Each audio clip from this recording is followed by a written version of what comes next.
ये बात 2018 की है। हरियाणा में एक गांव है बहादुरगढ़। इसी इलाके में एक गांव आता है असंडा गांव। इसी गांव में बलजीत की फैमिली रहती थी। बलजीत और पूजा की शादी 2012 में हुई थी। पूजा की ये दूसरी शादी थी। दोनों का 2.5 साल का एक बेटा भी है। बलजीत दिल्ली जल बोर्ड में ठेके में काम करता था, जिसकी वजह से इसे अक्सर शहर से बाहर जाना पड़ता था। इस दौरान इसकी बीवी पूजा घर में अकेली रहती थी। अकेलेपन से परेशान पूजा ने धीरे धीरे अपने आसपास के लोगों से मेलजोल बढ़ाना शुरू कर दिया।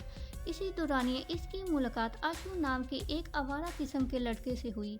शुरुआत में ये मुलाकात महज दरवाजे तक ही महदूद थी, लेकिन वक्त के साथ दोनों के बीच की नज़दीकियां बढ़ती गई। धीरे धीरे ये दोस्ती गहराई तक पहुंच गई और इनका रिश्ता बेडरूम तक पहुंच गया। बलजीत की गैर मौजूदगी में पूजा एकदम बेलगाम हो चुकी थी। पूजा का शोहर शहर से बाहर जाता, वो बिना किसी झिझक के आशु को अपने घर बुला लाती। पूजा का ये जुनून हर दिन बढ़ता जा रहा था। अब हालात ऐसे बन गए थे कि पूजा को अपने शोहर की कोई परवाह नहीं थी। पूजा पूरी तरह से आशु के प्यार में डूब चुकी थी। आशु के बिना इसका एक पल भी गुजारना मुश्किल हो गया था। वो किसी भी दिन हर हाल में इससे मिलना चाहती थी और इसके साथ वक्त गुजारना चाहती थी। 224 अप्रैल की बात है। बलजीत रोज की तरह सुबह अपने काम पर गया था। इसका इरादा रात को घर लौटने का नहीं था, क्योंकि उसे अगले दिन की तैयारी करनी थी। लेकिन काम जल्दी खत्म हो गया। उसने सोचा कि क्यों ना रात अपने घर गुजारी जाए। जब वो देर रात अचानक अपने घर पहुंचा और दरवाज़ा खोला और जो नज़ारा उसने देखा उसने उसे हिला कर रख दिया। दोस्तों, बलजीत ने देखा कि पूजा अपने आशिक आशु के साथ गलत हालत में थी।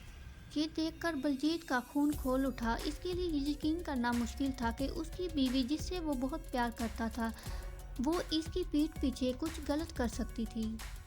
दोस्तों, पूजा ने सोचा कि बलजीत रात को घर नहीं लौटेगा, इसलिए वो बिना किसी डर के आशु को बुला लाई थी।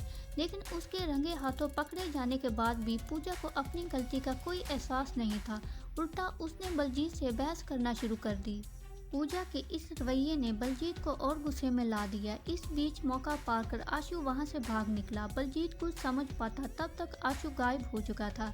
घर में सिर्फ पूजा और इसका शौहर था और इनके बीच का माहौल बहुत तनावपूर्ण वाला हो गया था।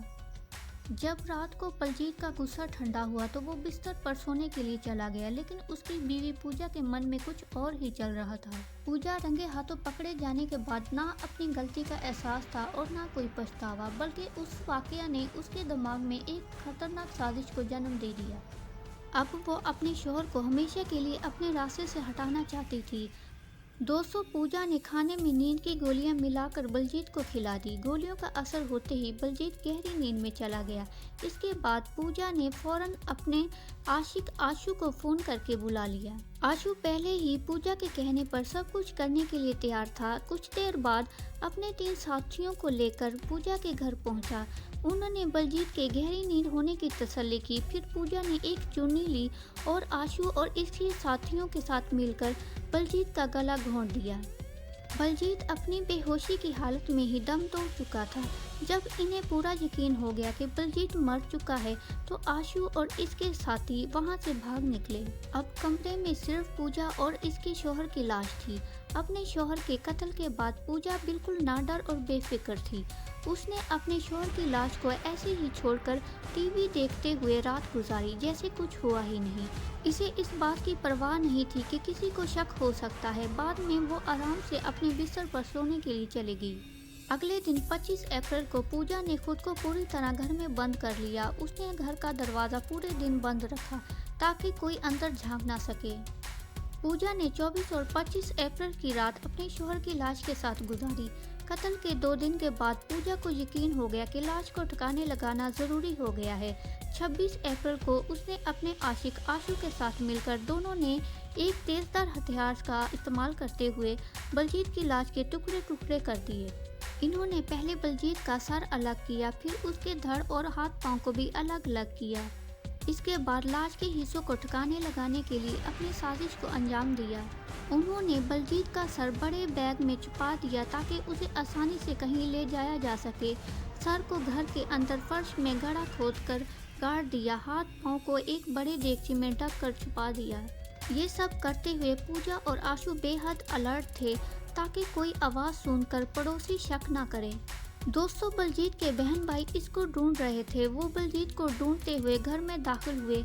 उन्होंने अपनी आंखों से जो नज़ारा देखा उस पर यकीन करना मुश्किल हो रहा था। पुलिस को फ़ोन किया, पुलिस मौके पर आई। ये सब देखकर वो हैरान रह गई। पूजा को अरेस्ट कर लिया गया। पूछताछ पर उसने बताया कि इस सब साजिश में उसका आशिक आशु भी शामिल है। पुलिस ने कुछ दिनों के बाद आशु और इसके साथियों को भी अरेस्ट कर लिया और उम्र कैद की सज़ा सुनाई गई।